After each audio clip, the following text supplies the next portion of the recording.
샬롬 샬롬 샬롬 샬롬 샬롬. 하나님 사랑합니다. 여러분 주 안에서 사랑합니다. 오늘 인구조사, 두 번째 인구조사죠. 26장 1절에서 65절까지 각 지파별로 어떤 사람 20세 이상 된 그 청년들을 중심으로 인구조사를 해라 이렇게 시작이 됩니다. 26절 1절에 보니 연병 후에 여호와께서 모세와 제사장 아론의 아들 엘르아살에게 말씀하여 이르시되, 그 연병의 사건이 그치죠. 기도함으로 인하여서. 그래서 그 이후에 이제 다시 또 하나님께서 말씀하십니다. 이스라엘 자손의 온 회중의 총수를 그들의 조상의 가문을 따라 조사하라. 예, 그리고 이스라엘 중에 20세 이상으로 능히 전쟁에 나갈 만한 모든 자를 계수하라고 명령을 하시죠. 예, 그렇게 우리 여호와께서 애굽 땅에서 하는 모세와 이스라엘 자손에게 명령하신 대로 너희는 20세 이상 된 자를 계수하라 하니라. 이스라엘의 장자는 르우벤이라. 르우벤 자손은 한옥에게서 난 한옥 종족과 빌루에게서 난 블루 종족과 헤스론에게서 난 헤스론 종족과 갈미아에게서 난 갈미 종족이니 이는 르우벤 종족이라. 계수된 자가 43,730명이었더라. 이렇게 이제 쭉 그 아들들의 자녀들, 20세 이상 된 자녀들을 계수된 종족대로 이렇게 20세 이상들의 청년들을 이렇게 계수하는 두 번째 인구조사가 이루어지고 있습니다. 이 부분은 그 큰 진노가 임했던 사건 직후에 다른 사건이 진행되고 있다는 뜻을 다시 또 다른 사건이죠.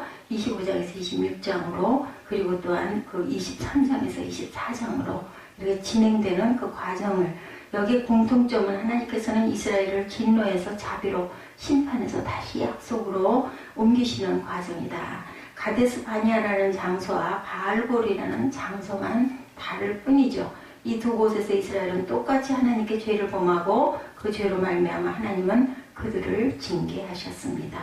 그러나 하나님은 그의 말할 수 없는 은혜로 그의 죄를 용서하시고 새로운 출발을 다시 하도록 계속해서 허락하시죠. 후에 에스라는 그런 하나님의 은혜를 기억하고 우리의 악한 행실과 큰 죄로 인하여 이 모든 일을 당하였으나 우리 하나님이 우리 죄악보다 형벌을 경하게 하시고 이만큼 백성을 남겨주셨사오니, 우리에게 고백합니다. 스가랴 9장 13절에도 증거하죠. 하나님은 새로운 출발을 하는 이스라엘에게 새 마음으로 인구조사를 하라고 명하시죠. 그럼 두 번째 인구조사의 영적인 의미는 무엇일까? 우리 한번 깊이 묵상해 봅니다. 약속의 땅에 들어가서 싸울 자들이죠. 약속의 땅에 들어가서 싸울 자를 계수하라는 명령이셨는데, 지금 이스라엘은 가나안을 바로 목전에 두고 모압 평지에 진을 치고 있는 중입니다. 출애굽 1세대들은 모세와 여호수아와 갈렙을 제외하는 모든 사람 다 죽었고, 새로운 세대들이 가나안에 들어갈 준비를 지금 하고 있는 그런 시점이죠. 그때 하나님은 모세와 제사장 엘르아살에게 두 번째로 인구조사를 하라고 명령을 하신 겁니다. 첫 번째 인구조사는 출애굽 1세대들이 가나안 직전에서 전진하는 그 동안 있을 전쟁에 대비한 것이었고, 그리고 두 번째 인구조사는 이제 꼭 가나안에 들어갈 새 세대들이 가나안에 들어가서 싸울 전쟁을 대비하는 것의 차이점입니다. 2절에 보니 이스라엘 자손의 온 회중의 총수를 그 조상의 집을 따라 조사하되, 이스라엘 중에 무릇 20세 이상으로 능히 싸움에 나갈 만한 자를 계수하라 하시니, 20세 이상 된 남자들로 앞으로 가나안에 들어가 싸울 병사들이 얼마나 되는지 너희들 조사하라는 것이 인구조사의 두 번째 인구조사의 목적이었다. 51절을 보니까 전쟁에 나가 싸울 수 있는 20세 이상의 남자의 총수가 60만 1730명. 이는 첫 번째 인구조사에 비해서 1820명이 줄어들어 있습니다.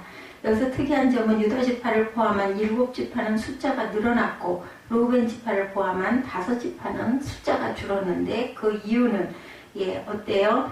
특별히 시몬 지파의 숫자가 37,100명이나 줄었어요. 그 이유는 어때요? 시몬 지파가 바알볼 사건으로 범죄하고 그 지파에 속한 많은 사람들이 죽었기 때문이었습니다. 또한 르우벤 지파도 2,770명이 줄었는데, 이는 고라당의 반역 때 고라와 함께 있던 다단과 아비람이 바로 르우벤 지파 사람들이었기 때문에 이렇게 범죄한 자들이 죽음으로 인하여 사람의 숫자들이 많이 줄었다. 또한 시몬 지파, 르우벤 지파는 회막 남쪽에 같이 나란히 친친 이웃이기도 했다. 이는 오늘 우리에게 중요한 교훈을 줍니다. 하나님은 이스라엘의 큰 죄를 은혜로 용서해 주셨지만 죄의 흔적은 당연히 남아있을 수밖에 없겠죠. 바울볼 사건의 주동자가 시몬 지파에 속해 있었기 때문에 하나님의 진노로 말미암아 심판의 피해가 다른 지파보다 컸다는 것을 우리가 꼭 기억해야 합니다. 우리가 지은 죄에 대한 그러한 죄에 대한 벌은 항상 어떻게 하든 내려진다는 것을 잊지 말아야 되겠다. 바울볼 사건의 주동자가 시몬 지파에 속해 있었기 때문에 하나님의 진노로 말미암아 심판의 피해가 이렇게 컸다는 거죠. 또한 고라당의 반역 사건의 주동자가 루벤 지파에 속해 있었기 때문에 그 지파의 숫자가 줄어든 것도 당연한 거다. 이 두 지파는 같이 이웃이었어요. 진을 쳤던. 그래서 나쁜 일에 쉽게 같이 동조를 할 수밖에 없다는 것도 우리가 알아야 된다. 하나님의 오래 참으심과 크신 은혜만 생각하고 겁 없이 죄를 지어서는 안 되겠죠. 비록 하찮게 생각한 것이라 할지라도 죄는 피하고 그리고 또한 거기에 가담하지 않는 것이 그 지혜롭다라는 겁니다. 약속의 땅을 분배하기 위해서 둘째로 약속의 땅을 어떻게 분배할 것인가라는 것을 또한 준비하라는 명령입니다. 두 번째 인구조사의 또 다른 목적은 약속의 땅 가나안에 들어가서 각 지파들이 받을 기업을 공평하게 분배하기 위해서 또한 실시했는데 53절에서 55절을 보면 이 계수대로 땅을 나누어 기업을 삼게 하라. 수가 많은 자에게는 기업을 많이 줄 것이고 수가 적은 자에게는 기업을 적게 줄 것이라고 말씀하죠. 그들의 계수함을 입은 수대로 각기 기업을 주되 오직 그 땅의 제비 뽑아 나누어 그들의 조상지파의 이름을 따라 얻게 할지니라.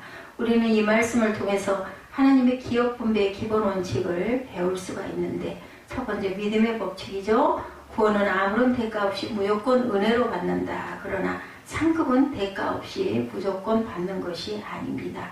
이스라엘의 가나안 땅에 들어간 것은 하나님의 무조건적인 은혜로 말미암았습니다. 그러나 그들이 가나안에 들어가 받을 유업은 각 지파대로 그들이 행한 믿음의 분량대로 받았는데 회막 동쪽의 그 진친 유다지파, 이사갈지파, 스불론지파 등은 1차 인구 조사 때보다 숫자가 크게 늘어나 큰 땅을 유업으로 받게 됩니다. 그러나 시몬지파, 루벤지파는 1차 인구 조사 때와 비해 숫자가 줄어들었기 때문에 적은 땅을 유업으로 받아야 했죠. 누구나 다 구원받았다고 해서 똑같이 상급을 받는 것은 아니다.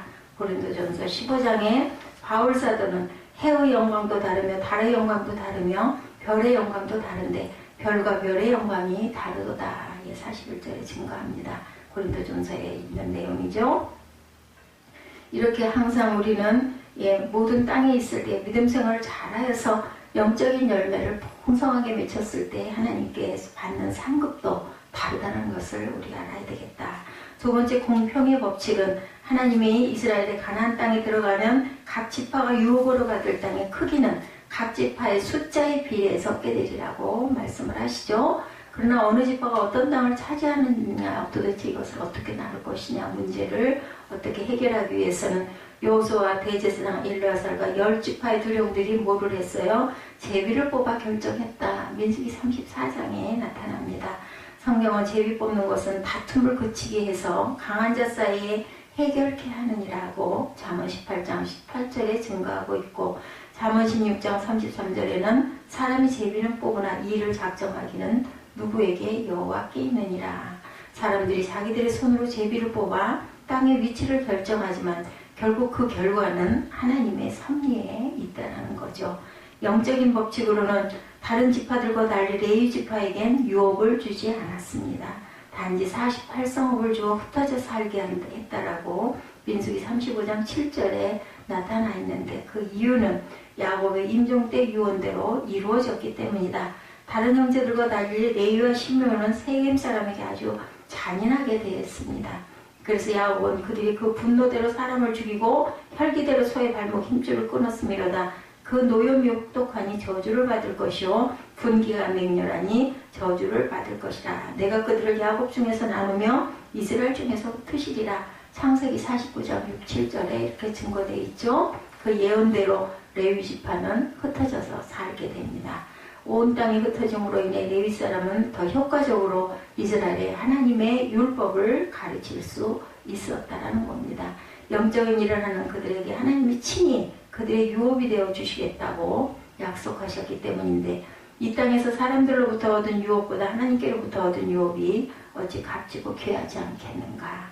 우리가 믿는 하나님은 마치 농부가 일하는 소의 입에 망을 씌우지 않는 것처럼 그를 위해 일하는 사람들을 결코 외면하지 않는 분이시다. 그러므로 레위 사람들은 다른 지파 사람들보다 더 나은 상을 바라보고 주님을 섬겼던 복된 사람들입니다. 오늘 우리도 이 땅의 유업보다 더 나은 하늘의 상들을 바라보며 믿음의 발걸음을 재촉하는 그런 저와 여러분이 되셔야 되겠습니다. 오늘 11월의 셋째 날입니다. 하나님께서 각 지파의 그 숫자대로, 크기대로 유업을 분배해 주시는데, 하나님께 순종하고 잘 하나님 길을 따라갔던 사람들은 숫자들이 더 늘어났죠. 그런데 반역과 음모가 있어서 전쟁이 있었던 그러한 지파들은 숫자들이 현저하게 줄어서 적은 땅을 얻을 수밖에 없었습니다. 우리 하나님의 나라도 우리 하나님께 온전하게 순종하고 바르게 살아가는 사람들에게 하나님께서 큰 축복을 주신다라는 것. 레위인들은 흩어서 많은 각각의 곳곳에서 그 많은 하나님의 그 율법을 가르칠 수 있었던 것처럼 하나님께서는 항상 우리들에게 맞는 그러한 그 말씀을 하시고 우리들에게 맞는 분복을 주시고 우리들에게 맞는 흩어짐도 주신다라는 것. 우리가 제비를 뽑는 것도 우리가 뽑는 것 같지만, 우리가 결정하는 것 같지만 사실은 그 길을 인도하시는 분은 하나님이시다는 것을 잊지 않는 저와 여러분 되시기를 주님의 이름으로 축복합니다.